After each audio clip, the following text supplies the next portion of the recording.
5 horas da tarde, né? Mas uma paciênciazinha a mais, procurar não ser longa, né? Assim, para a gente respeitar o horário, pelo menos terminar aqui. Mas, enfim, a proposta, inicialmente, é agradecer ao convite, né? Embora a Adriana e a doutora Patrícia não estejam aqui, né? Mas agradecer muito. É sempre uma alegria encontrá-los, né? E elas sempre me lançam alguns desafios, né? E hoje é mais um desafio. Agradecer ao presidente da Associação Tocantins, né? Fábio, e também ao Jean, que não está aqui, mas todo mundo teve muita assistência, né? Por ele, através dele. O tema que foi proposto, de fato, para mim, parece um pouco de pleonasmo, se você pensar desafio na efetivação dos direitos sociais e o papel da Defensoria Pública. A Defensoria Pública já é, para mim, um desafio em qualquer situação, né? Assim, nós somos defensores todos aqui, passamos por desafios dos mais diversos, né? Diários com os processos institucionais, então, está aí o colega falando dos desafios legislativos, de consolidação. Então, o tema, para mim, também é um desafio, porque a minha atuação é na área final, né? Assim, então, a atuação em direitos sociais, digamos assim, é mais do ponto de vista acadêmico, mas são desafios que levam a gente a refletir, né, bastante. Enquanto os slides não estão ficando prontos aí, mas o tema é Desafios da Efetivação dos Direitos Sociais e o papel da Defensoria Pública. Quando a doutora Patrícia lançou o desafio, vamos participar, né, do seminário, a DEP, para mim, muito cara, né? Assim, quando foi de tudo de ser criada, ela, digamos assim, era um desejo, né, em que a gente partilhava do sonho, né, da Adriana, a Amélia. A Adriana fez um grupo no Facebook, né, para a gente discutir no início isso. Por quê? Porque pela necessidade da gente ver que existe escola da magistratura, escola do Ministério Público, né, assim, da gente faltava isso, né, de criar, então, uma cultura, como diz a Amélia, uma cultura defensorial, né, assim, e tratar de pensar um pensamento de defensoria pública. Então, por isso que é um desafio que eu aceitei sem saber qual era o tema proposto. E quando soube do tema proposto, várias outras reflexões vieram, né, assim, de pensar, ou seja, qual seria a importância da incorporação desses direitos sociais, né, para a gente pensar, seriam eles realmente exigíveis ou não? Qual o papel da Defensoria Pública no meio dessa efetivação de direitos sociais de uma sociedade pós-moderna, como no meio, né? Assim, e o que significaria dizer uma afirmação que todo mundo fala, né?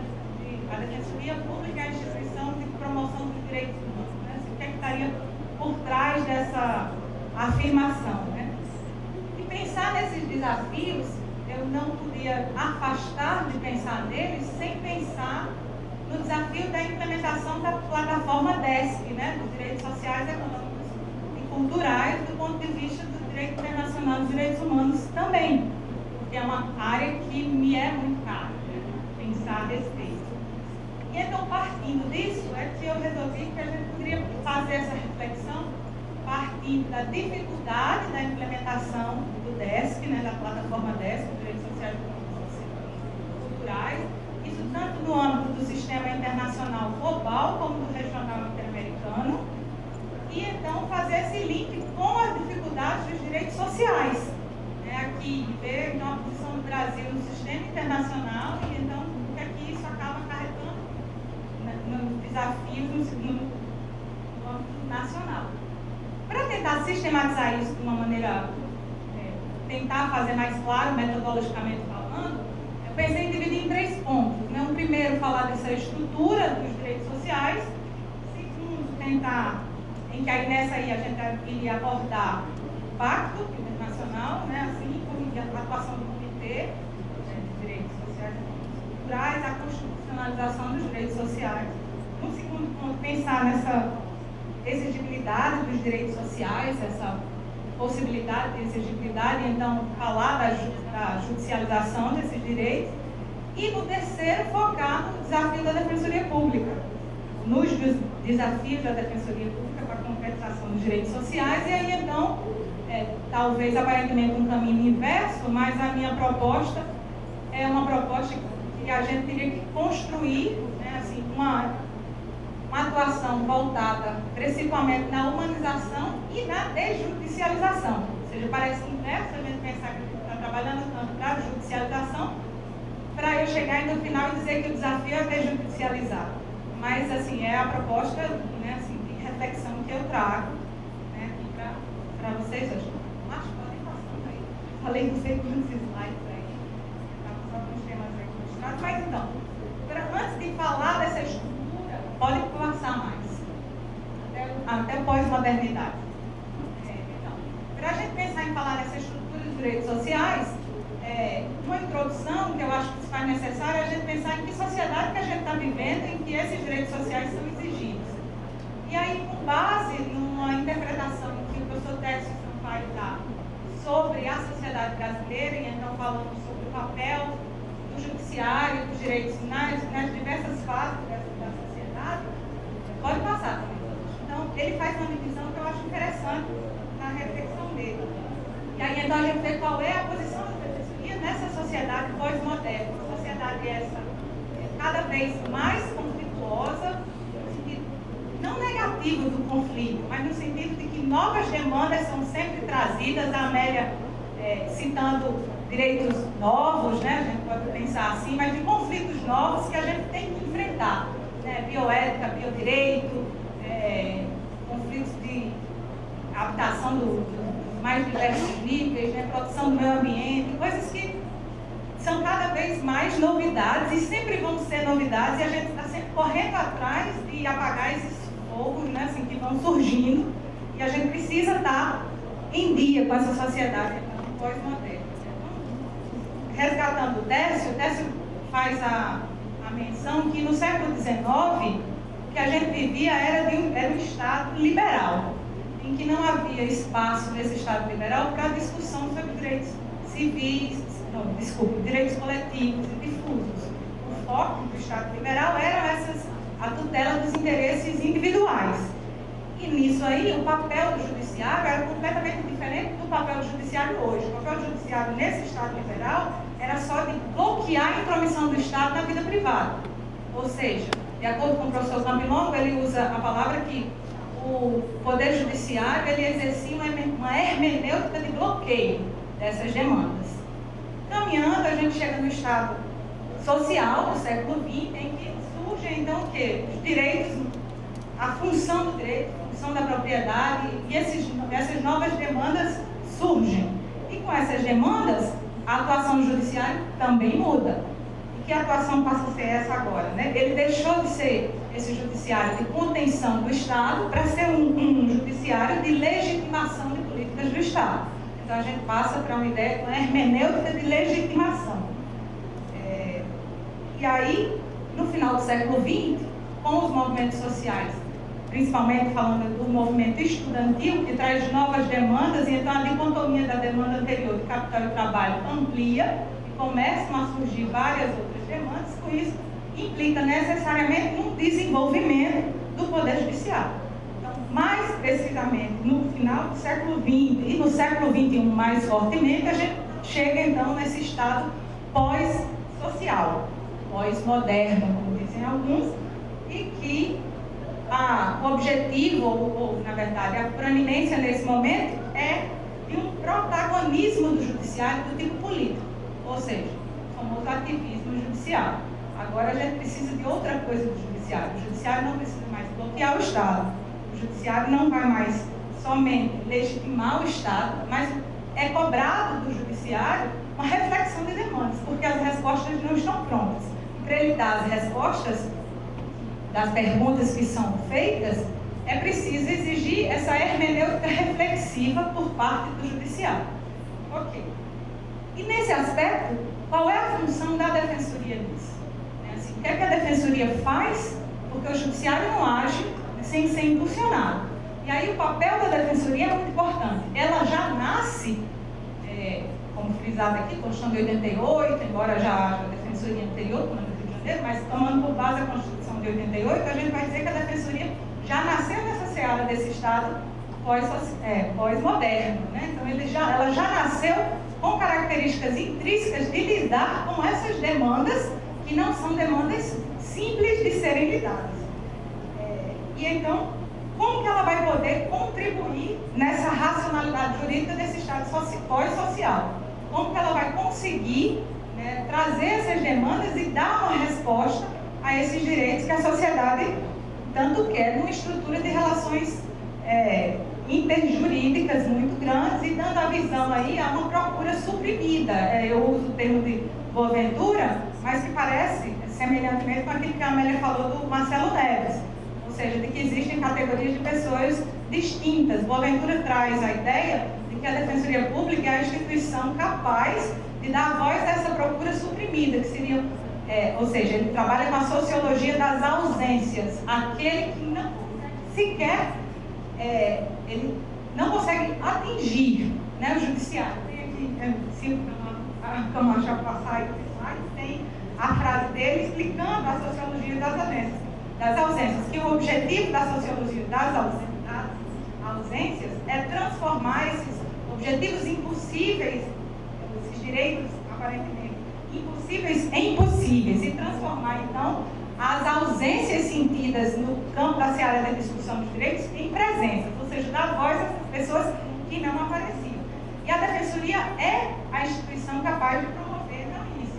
Ela é capaz de levar as demandas aos tribunais nacionais, mas ela também é capaz de alcançar benefícios jurídicos, enfim, generalizados, não necessariamente nas cortes, e não necessariamente as respostas viriam das cortes.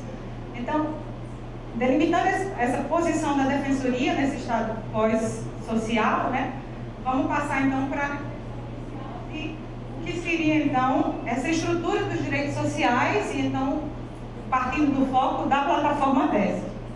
A estrutura dos direitos sociais a qual a gente se refere não tem como fugir falar em direitos sociais do que falar em direitos humanos, né? Assim, não há nenhuma dúvida a esse respeito. E traçar então uma história dos direitos sociais passaria a gente pensar a história dos direitos humanos. E definir uma história de direitos humanos não é algo simples, porque existem diversas formas de fazer a leitura dessa história. A história dos direitos humanos pode ser vista do ponto de vista religioso, filosófico, conceitual, político, enfim. Mas como a gente está focando no direito moderno e pensando então nos direitos humanos na modernidade, né, vamos partir do evento da modernidade que dá o gatilho, digamos assim, da normatização, vamos falar assim, dos direitos humanos, que seria o quê? A Segunda Guerra Mundial.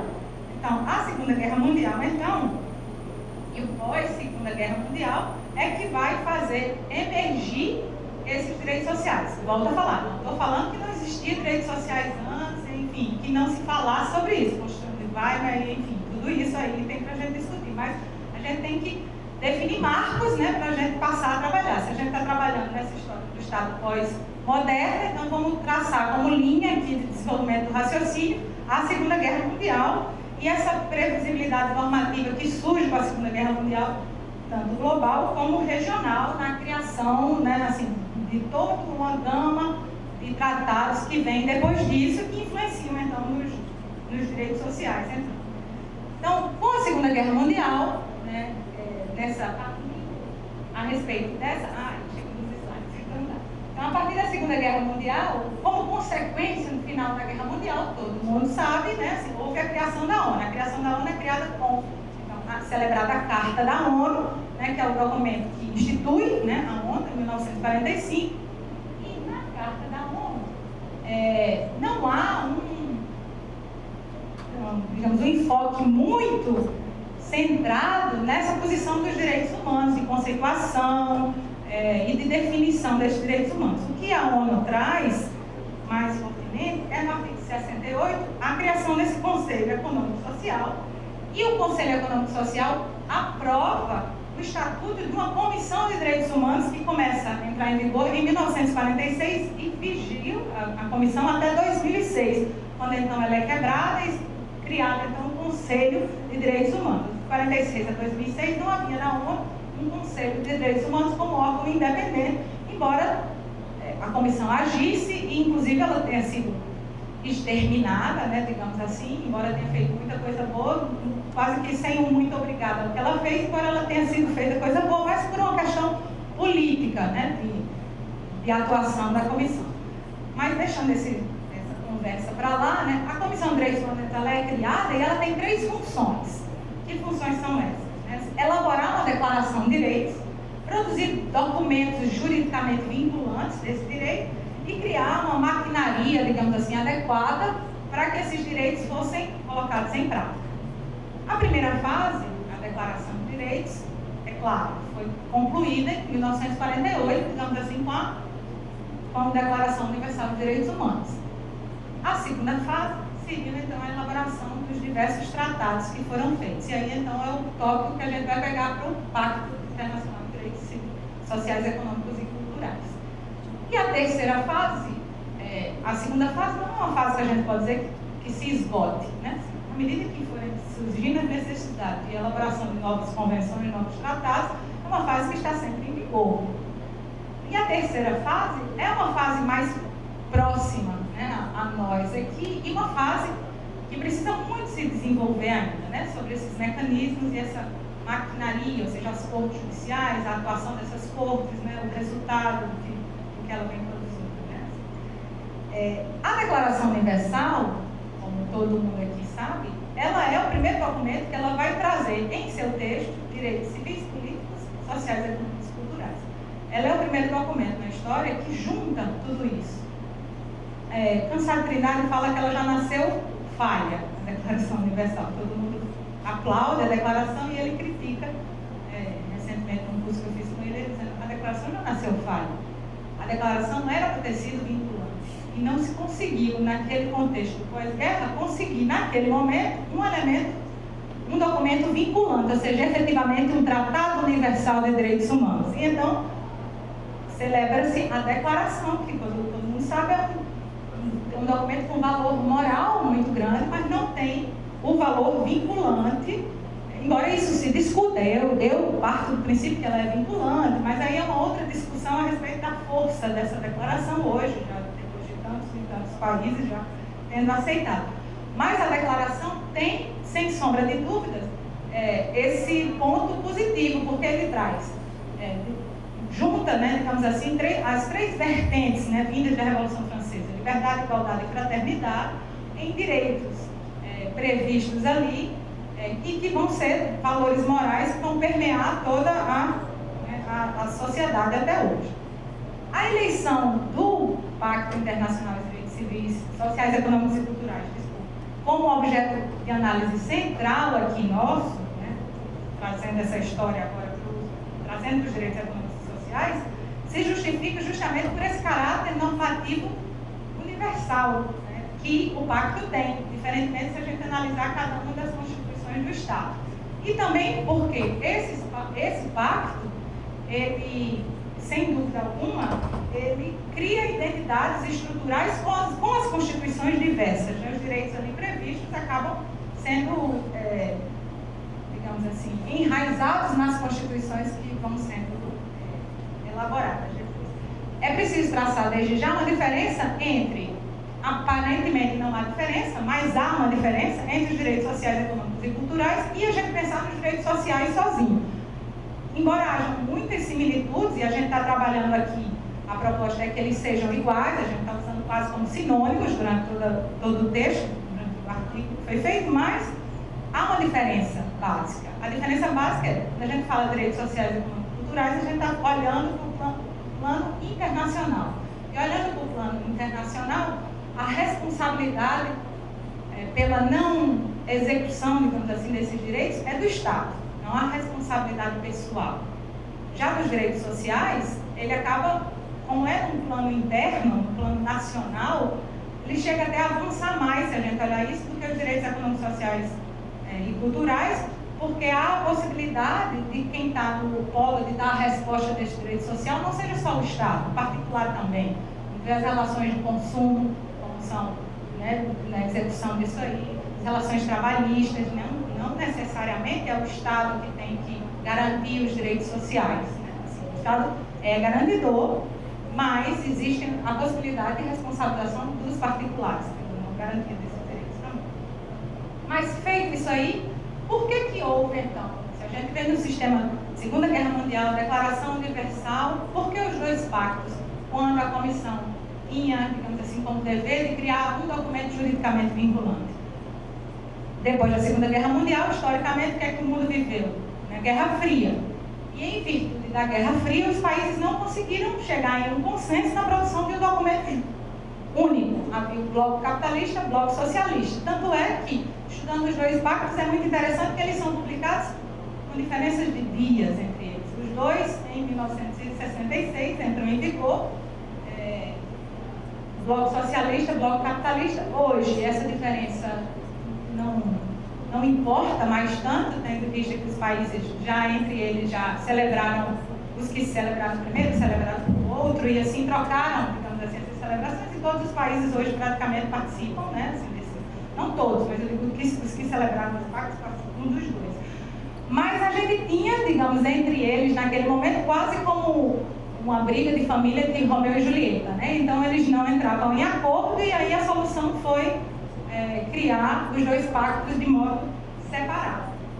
Há uma diferença primordial também, e aí isso é em virtude assim, eu reputo a isso ao fato até de quem ganhou a guerra, né, até da importância que foi dada a um direito ou a outro. O Pacto de Direitos Civis e Políticos, ele nasce com uma força muito maior. Ele já nasce em seu bojo com um comitê de direitos humanos, uma comissão de direitos humanos, para cuidar da execução dos direitos ali previstos. Né? Ele já nasce com a criação da possibilidade de relatórios entre os Estados para denunciar as violações aos direitos previstos nos pactos e também de mecanismos de comunicações entre os Estados. Os direitos sociais, econômicos e culturais, eles nascem de maneira diferente. Não é criado um comitê, não é criada uma comissão para receber essas coisas. E o que a prática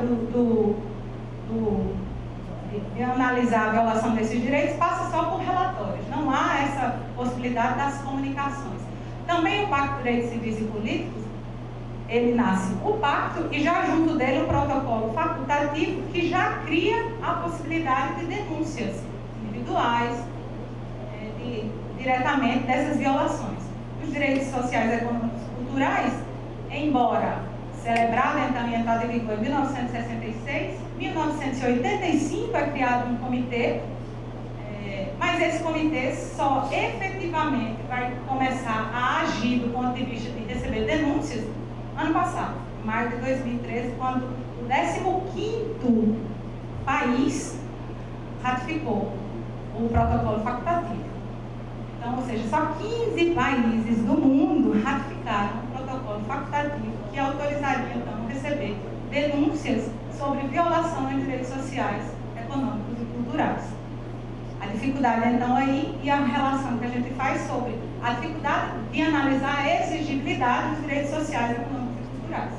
Não é à toa essa dificuldade de compreender os direitos como direitos exigíveis. Por quê? Né? A Seara Internacional já mostra isso também. A dificuldade dos Estados celebrarem e aceitarem que são direitos exigíveis e que eles podem ser demandados pelo não cumprimento desses direitos. Pode passar mais um aí? A estrutura, mais ou menos, dos pactos, a gente pode dizer, os direitos civis e políticos, eles vão focar, né, e a ideia deles é de respeito e garantia dos direitos. E possuindo, então, relatórios periódicos, comunicações, o comitê e denúncias individuais. Os direitos sociais, econômicos e culturais, eles trazem né? Ou seja, não de respeitar e garantir, mas adotar medidas, né? Então, assim, de um jeito mais suave, né? Progressividade desses direitos, usar o máximo de recursos disponíveis, não discriminação, mas não há nada tão concreto, digamos assim. E há relatórios periódicos, não existe o comitê, e aí só informação sobre o comitê quando ele tem. Então, a discussão, então, sobre os direitos econômicos, sociais e culturais passa por muitos anos sobre a ótica que não seriam direitos exigíveis e que são direitos que já teriam nascido com defeito no seu nascimento, por não ter no seu nascimento essa exigibilidade expressa. Vitor Abramovich, que é um professor laureado e foi comissionado da Comissão Interamericana acho que entre 2008 e 2011, ele combate essa tese da inexigibilidade, dizendo já que essa distinção está muito enfraquecida e não se pode mais pensar, por exemplo, em um direito à vida sem pensar em um meio ambiente saudável, em saúde e moradia, por exemplo. E que assim os direitos sociais seriam naturalmente exigíveis, porque um não pode ser visto separado do que o outro, né? Apesar disso, apesar de não haver um comitê, apesar de não haver diretamente do ponto de vista de exigibilidade no plano global, o Comitê de Direitos Econômicos, Sociais e Culturais, ele age perante a ONU promovendo interpretações do pacto, interpretações desses direitos, interpretações que formam o que a gente chama de jurisprudência internacional, que acabam servindo para pautar as condutas dos Estados na hora de interpretar esses direitos sociais. Tem um comentário geral, né, um documento que é chamado Comentário Geral número 3 do Comitê, que ele vai tratar diretamente sobre a natureza das obrigações dos Estados partes. Então, observando então qual a natureza desses direitos sociais e culturais. O pacto, pela interpretação da ONU, então ele vai trazer, da ONU no sentido do Comitê, ele vai trazer então obrigações, ele diz que ele traz obrigações de conduta e obrigações de resultados. E por isso então é necessário o estabelecimento de metas concretas para a execução dos direitos ali previstos. E então contrapõe inclusive essa demanda de que não seriam direitos exigíveis. A produção jurisprudencial que é gerada em torno da interpretação dos direitos previstos nos pactos são muito importantes, inclusive podem ser adotadas pelos tribunais internos, ou seja, no uso de nossas petições, utilizar a forma como esses direitos são interpretados, de uma certa maneira, tentando fazer aqui o controle, né, de convencionalidade interna. O sistema interamericano, partindo agora para o sistema regional interamericano, possui também um documento, né, que é o Protocolo de São Salvador, que traz a previsão, né, dos direitos sociais, econômicos e culturais. E na celebração desse pacto, as mesmas discussões que se passaram para a execução do PIDESC, né, que é o pacto no âmbito onusiano, né, também passaram pelas mesmas discussões no Pacto de São Salvador. Mas o Pacto de São Salvador já traz dentro dele dois direitos em que ele já, na sua celebração, já entende sendo direitos exigíveis, que seriam os direitos petições individuais, então, permitindo então que se façam petições individuais para relatar violações de direito à educação e à liberdade sindical. Então, o Pacto de São Salvador já evolui, digamos assim, um pouco mais, já trazendo expressamente a possibilidade de judiciabilidade desses direitos. E qual é a posição do Brasil frente a esses pactos? O Brasil celebrou todos esses pactos. Os pactos internacionais PIDIC e PIDESC, né, o Brasil celebrou em 1988. Mas o Brasil nunca assinou o protocolo facultativo do Pacto Social, Econômico e Cultural. Até hoje o Brasil não celebrou esse tratado. O Protocolo de São Salvador, o Brasil celebrou em 1996. Então essa seria a estrutura que a gente tem desses direitos sociais. Ou seja, de onde surgem os direitos que a gente está na Constituição hoje. O Brasil incorporou esses direitos na nossa Constituição. Na nossa Constituição estão previstos todos esses direitos. E aí até de compreender que quando o Brasil assina os pactos internacionais, ele já está com esses direitos internalizados. Então, embora o Brasil tenha demorado a celebrar os pactos, o Brasil internalizou isso na Constituição. Se você vê o artigo 5º, o artigo 6º, o artigo 7º, praticamente são internalizações desses pactos internacionais. E isso não é ruim, né? Muito pelo contrário. A ideia dos direitos humanos da proteção internacional não é que o país, né, que o Estado olhe ou mantenha a vista, né, para o direito internacional. É que ele use o direito internacional para modificar a legislação interna, ou seja, que incorpore. Aí vem a célebre frase da Eleanor Roosevelt, quando foi a única mulher que participou da elaboração da Declaração Universal, e quando ela faz a leitura do texto, entregando a Declaração Universal, ela diz que os direitos humanos só vão ser efetivamente postos em prática, vou falar em umas palavras pessoais minhas, né? Como se fosse quando eles estiverem valendo no quintal da sua casa. Ou seja, eles têm que ser trazidos para perto seu. Não adianta ser tudo bonito no plano internacional e os países não, né, trazerem para as suas legislações internas e não modificarem isso. Então, embora o Brasil tenha demorado no âmbito internacional disso, é certo que a nossa Constituição já traz a previsibilidade de todos esses direitos. Ou seja, do ponto de vista legislativo, do ponto de vista normativo, temos direitos sociais, né, para perquirir. Okay. Qual é o problema da exigibilidade desses direitos? No âmbito do direito internacional, vários são os problemas de exigibilidade dos direitos sociais, econômicos e culturais. O Vitor Abramovich ele faz uma relação tentando sistematizar quais seriam as maiores dificuldades de colocação em prática e de exigir esses mecanismos, quais seriam esses obstáculos de exigibilidade. Ele trata, então, o primeiro obstáculo seria a falta de especificação concreta do conteúdo desses direitos, ou seja, seriam direitos muito abertos. E, por isso, a dificuldade de concretizar. Mas, ao mesmo tempo que ele diz o obstáculo, ele já traz o contraponto. Todos os direitos têm um conceito praticamente aberto. O que é o direito à vida? Também não é um conceito fechado. O que é propriedade?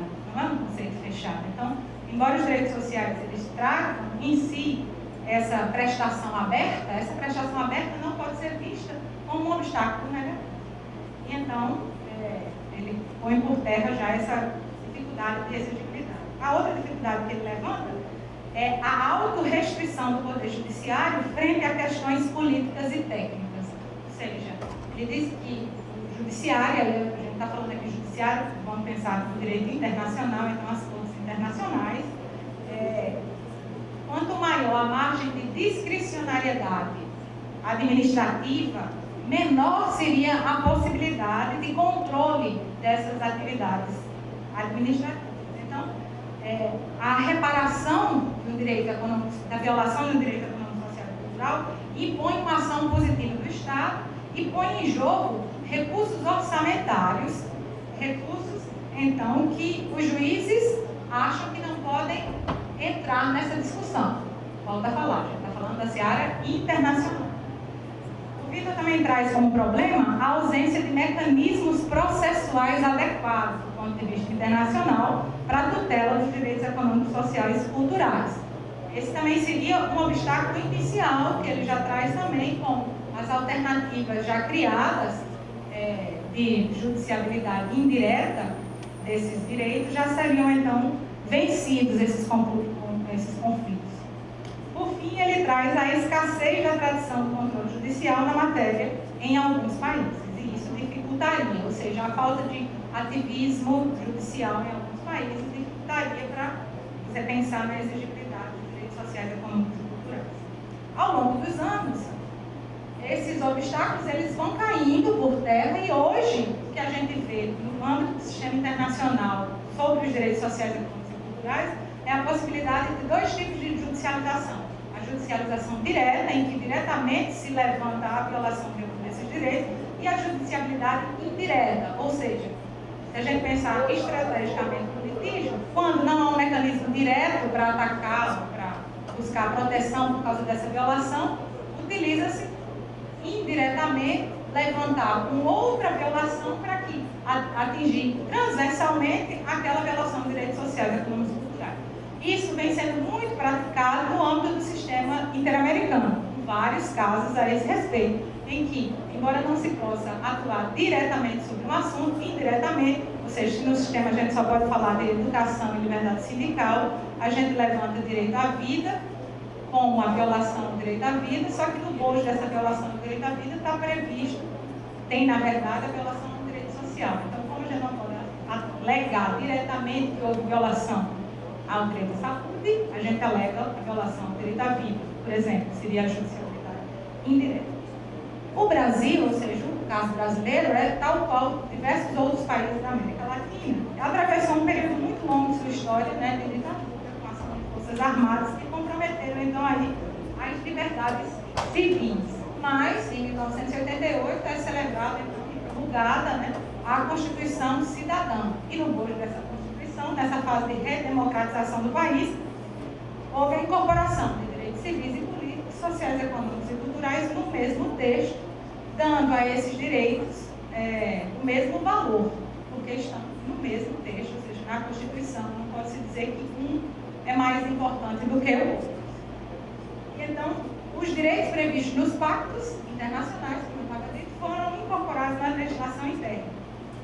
A pergunta, então, hoje seria, também do ponto de vista brasileiro, a gente não pode falar da falta de previsibilidade desses direitos. Mas e os remédios para cuidar da exigibilidade desses direitos? Né? Quais seriam os remédios existentes? Se existem remédios existentes para a gente poder exigir os direitos sociais? Essa pergunta desdobraria dois outros questionamentos. Né? De pensar se o cidadão, em geral, tem ou não o direito de exigir judicialmente a execução concreta de políticas públicas e a prestação dos serviços públicos, e se o judiciário pode provocar a execução dessas políticas públicas. Partindo sobre esses dois pontos, ou seja, qual é o poder que o cidadão tem e qual é o poder que os judiciários têm, a gente pode pensar aqui. Do ponto de vista de instrumentos, ao longo dos anos foram criados e consolidados instrumentos pelos quais a gente pode exigir os direitos sociais. Estamos falando a ação civil pública, então, digamos assim, vamos usar esse termo, coroa um pouco a possibilidade de exigibilidade desses direitos, inclusive, né, abrindo, para mim, sem sombra de dúvida, a possibilidade de atuação da Defensoria Pública. Por outro lado, nessa fase de sociedade pós-moderna, né, o protagonismo do Poder Judiciário abre, então, essa possibilidade cada vez mais forte do Judiciário agir nessa cobrança da execução de políticas públicas. Isso é um ponto. Quando o Judiciário é adequadamente provocado, ele pode sim ser um poder, né, assim, poderoso, um instrumento poderoso na formação de políticas públicas. O debate judicial, pela natureza do debate, pode permitir o avanço da democracia e as discussões de temas relevantes. Ainda, do ponto de vista nacional, a gente não pode afastar dessa possibilidade de exigibilidade dos direitos um terceiro fator, também criado na Constituição de 88, com muita força de atuação para isso, que somos nós, defensores públicos, que é a Defensoria Pública. Então, pensar em direitos sociais é pensar também na especialização da atuação da Defensoria Pública para atuação nessas demandas. Mas uma especialização essa, que a gente, eu acho que ao longo do tempo, já percebeu, e isso já é presente, não pode ser isolado, tem que ser interdisciplinar. Demandas, do ponto de vista de direitos sociais, são demandas complexas, por sua natureza, e que a nossa formação não permite que sozinho consigamos elaborar ações que venham a ter os êxitos esperados, né, por a gente. Uma ação de moradia exige, no mínimo, né, estudo a respeito disso, saneamento básico, ações de saúde, a gente precisa de laudos, precisa de informações que vão, né, subsidiar nossas ações, que não são informações que a gente consegue trabalhando sozinho. Então, a construção da interdisciplinariedade na atuação da Defensoria é essencial para que a gente consiga essa exigibilidade dos direitos sociais do ponto de vista interno. A Constituição estabelece, nesse aspecto, que construir uma sociedade livre, justa e solidária, erradicar a pobreza, a marginalização, reduzir as desigualdades sociais e regionais, promover o bem de todos, sem preconceito de origem, raça, sexo, cor, idade, qualquer outra forma de discriminação como objetivo, né? Todo esse objetivo, ele deve servir de diretriz, ele serve de diretriz tanto para a formação de políticas públicas, como para o funcionamento das instâncias do Estado. E aí, a inovação da Constituição brasileira, com o fortalecimento cada vez mais da Defensoria Pública, faz com que nós tenhamos a responsabilidade de agir na elaboração dessas políticas e na colocação desses direitos em prática. As autonomias que foram concedidas à Defensoria Pública só nos respalda a possibilidade de agirmos contra o governo, né, na busca de realização, né, de efetivação desses direitos sociais. Agora, para dar efetividade a essa atuação da Defensoria, muitas defensorias públicas aqui, não preciso exemplificar, criam núcleos especializados para a efetivação desses direitos sociais. Núcleos de direitos humanos para isso, núcleo de habilitação, núcleo agrários, aí, núcleo de saúde. Todos esses núcleos que são criados são núcleos essenciais para essa atuação da Defensoria Pública na efetividade desses direitos sociais. Ou seja, a gente avançou na judicialização dos direitos sociais, não há dúvida disso, né? Assim, a gente se especializou nisso, a gente alcançou essa judicialização, a gente consegue respostas para essa judicialização. Mas a pergunta que eu faço agora, já chegando nessa terceira parte da fala, é: a judicialização é suficiente para a implementação dos direitos sociais? Ela é a saída necessária? Ou seja, a gente alcançou a judicialização, mas ela dá a resposta que a população quer? Ela é suficiente para isso? Então, nesse ponto é que eu digo que o desafio da Defensoria Pública, então vamos analisar qual é esse desafio da Defensoria Pública na efetivação desses direitos sociais hoje. Ou seja, no âmbito de justiça nacional não resta nenhuma dúvida que a Defensoria Pública é capaz de dinamizar o atendimento. A gente pode agir judicial e extrajudicialmente. A gente tem esse poder de fazer isso. No âmbito do sistema internacional, a Defensoria Pública também vem atuando, ainda incipiente em alguns aspectos, né? E aí refletir sobre a atuação da Defensoria Pública no âmbito internacional na plataforma do DESP, caberia um outro tempo de fala, né? E aí a gente vai focar nesses direitos sociais aqui. Então, promover os direitos humanos e sociais não é esse somente o questionamento que a gente tem que fazer. Ou seja, a gente não tem que questionar se há interesse da Defensoria em promover os direitos sociais. Sem dúvida alguma, há interesse para isso. O problema é qual é o papel da Defensoria na promoção desses direitos sociais. A Defensoria, como que ela vai agir para dar uma resposta, digamos assim, contra a hegemônica da justiça? Ou seja, de abrir os olhos que o direito não dá a solução que a população quer. O efetivo alcance, né, dessa justiça não se dá simplesmente pelo acesso dos tribunais, né, o acesso às cortes. E daí, então, a necessidade da gente começar a agir, né, com serviços alternativos, com a atuação alternativa da Defensoria Pública. Né. O Brasil, né, consolidou, sem dúvida alguma, essa democracia de acesso à justiça. Mas as cortes, como já disse a Pelé, que já foi citada aqui hoje, diz que não são a única forma de solução do conflito a ser considerada. E qualquer regulamentação processual, inclusive a criação ou encorajamento de alternativas do sistema judiciário formal, tem um efeito importante sobre a forma como opera a lei substantiva com frequência e ela é executada em benefício de quem e com que impacto social. Então, a gente pensar na capacidade da Defensoria hoje é a gente pensar uma promoção da autonomia pessoal do cidadão. A Defensoria Pública tem que trabalhar hoje na efetivação desses direitos sociais, não querendo se arvorar de que eu sou a única e é apenas porque eu tenho capacidade de judicializar esses direitos que eu vou conseguir dar a resposta que a população quer para isso. É preciso a gente atuar no que eu chamo, e buscar mais isso, no que eu chamo de humanização dessa atuação do direito social. Ou seja, o defensor público, a Defensoria Pública, não pode se afastar desse papel de humanização.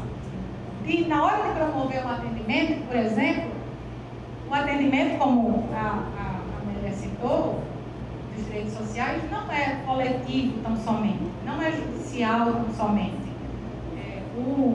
A promoção desses direitos sociais, ela implica necessariamente na construção da cidadania, no meu ponto de vista, né? Ou seja, de uma cidadania que promova esse empoderamento do cidadão, uma cidadania que vai ser promovida pela Defensoria Pública através da educação em direitos.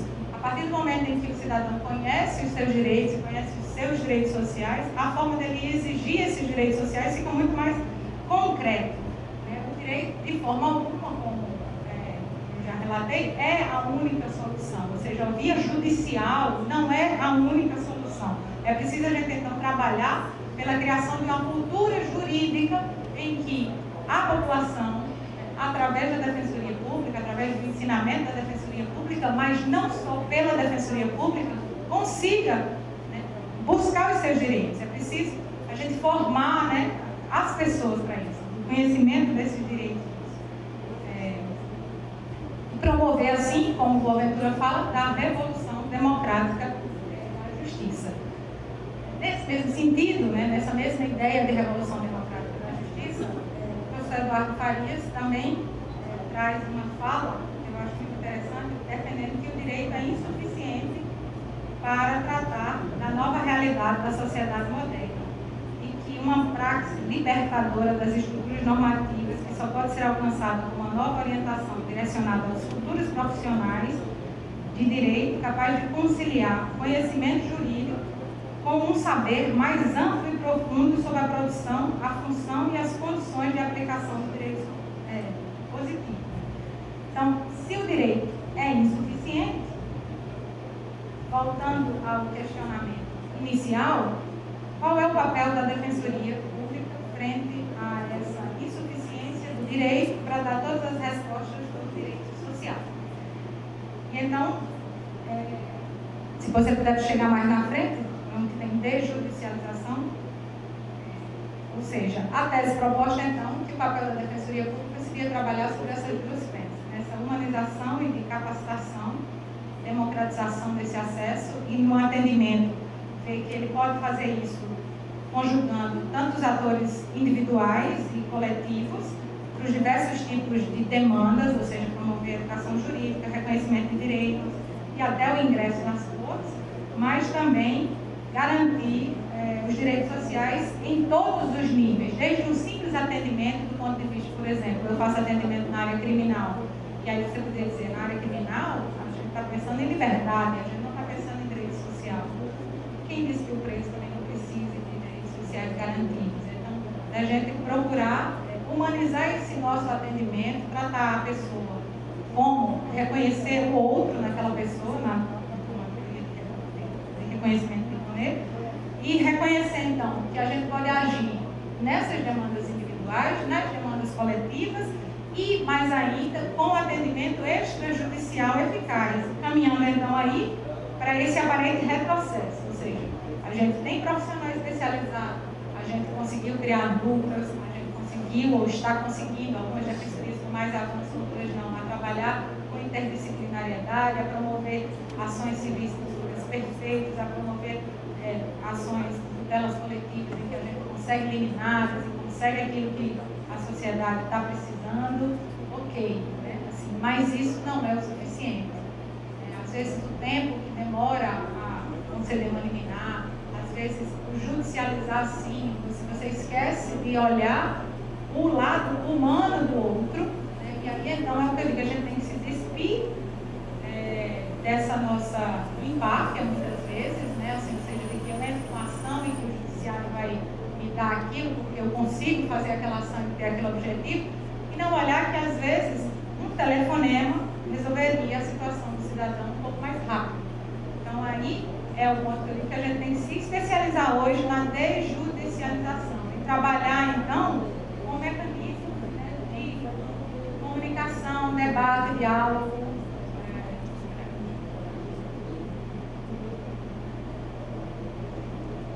mecanismos de comunicação, debate e diálogo através dos quais se reporta aos poderes públicos os compromissos assumidos pelos poderes públicos. A lógica desse processo é semelhante à lógica do requisito do esgotamento dos recursos internos exigidos para as cortes internacionais, ou seja, dá ao Estado a possibilidade de cumprir, né, com as suas obrigações de políticas públicas antes de propor as demandas. Ou seja, as demandas, a fase de judicialização foi importante, né? Como a Amélia me estava me dizendo ontem à noite, no prêmio do Inovare, que a Defensoria de São Paulo ganhou por celebrar, né, convênio com a Secretaria de Saúde para conseguir medicamentos.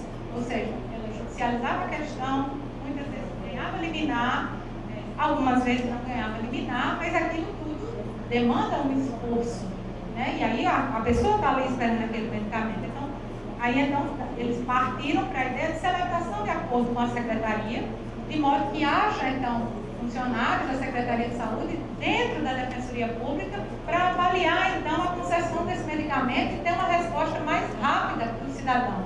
Então, é isso que é a desjudicialização. É buscar uma solução que passe pela efetivação das políticas públicas já existentes, né? É quase como você dizer para o executivo, né? Você já prometeu isso, né? A gente quer ajudar nessa efetivação dessa política pública e a gente quer ajudar não só judicializando, a gente quer ajudar formando acordos, convênios que promovam, então, de maneira mais eficaz o direito social do cidadão, ou seja, que dê uma resposta mais eficaz, mais rápida para os cidadãos. Então, pode parecer um contrassenso, né? Tantos livros e tantas coisas a gente falando da exigibilidade dos direitos sociais, falar da judicialização da saúde, né? Que é muito falado e tudo, e a gente pensar, mudar um pouco desse pensamento e entender que o desafio de hoje, então, é que muitas vezes a judicialização não promove efetivamente o direito esperado, ou seja, a gente quer uma resposta rápida, a liminar foi negada por aquele juiz, aquela Câmara não deu a liminar, outra parte do país dá, outra parte não dá, e aí vamos unificar isso e entra com mais recursos para isso, e a gente esquece que a gente está lidando com direito humano, a gente está lidando com pessoas que precisam do resultado, né, da resposta daquele direito. Vitor Abramovich, ele fala assim: o Poder Judiciário é o menos adequado para realizar planejamentos de política pública. O marco de um caso judicial é pouco apropriado no debate de medidas de alcance geral. A discussão processual gera problemas de desigualdade com as pessoas afetadas pelo mesmo descumprimento e que não participam do julgamento. O Poder Judiciário carece de meios compulsórios para a execução forçada de uma sentença que condene o Estado a cumprir com prestação omitida em todos os casos envoltos ou também para ditar a regulamentação omitida pelo Executivo. Ou seja, o Judiciário não é, na visão dele, como resposta final, não é o mais apropriado. Ele pode ser demandado do ponto de vista que gere a discussão política, quando demandado adequadamente. Mas demandar adequadamente o Judiciário não significa passar a vida demandando o Judiciário por isso. Significa a gente olhar o que houve de surtiu de efeito, né, e com, digamos assim, com essa carta na manga, partir para uma negociação administrativa.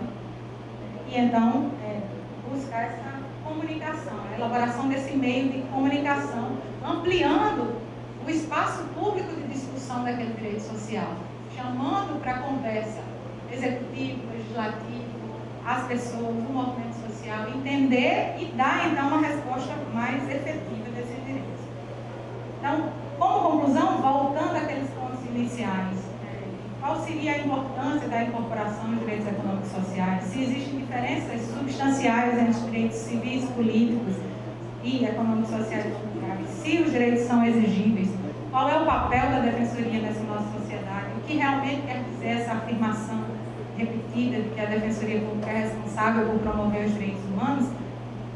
Eu traço 3 conclusões. A primeira delas é que o problema da concretização dos direitos sociais não está no texto escrito, não está mais no texto escrito, não passa mais por questões de simples mudanças legislativas, não passa pela necessidade de criação de mecanismos, nem de remédios ou instrumentos judiciais, mas da maneira como os instrumentos existentes são efetivados.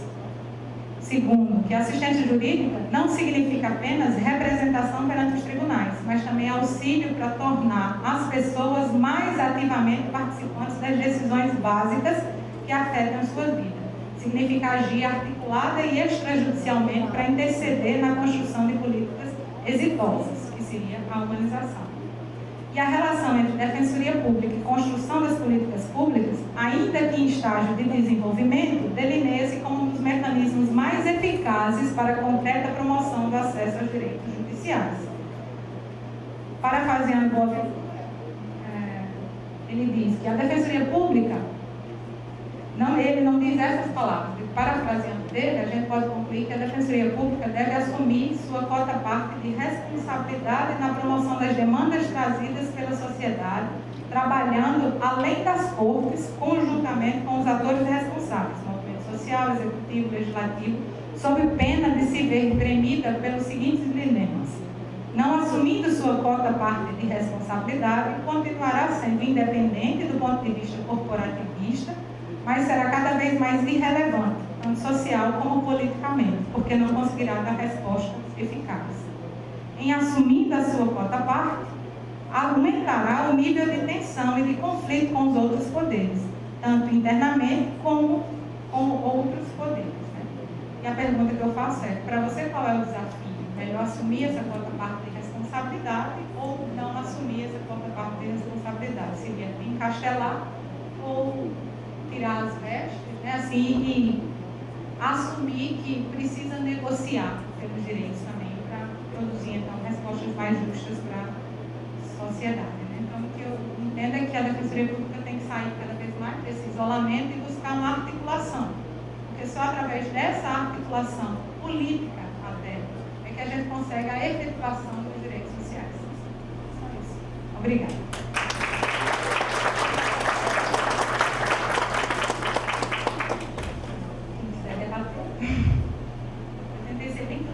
Por causa do horário da conclusão. Mas os slides, se vocês quiserem, eu passo para vocês, porque eu não acho que não consegui me acompanhar.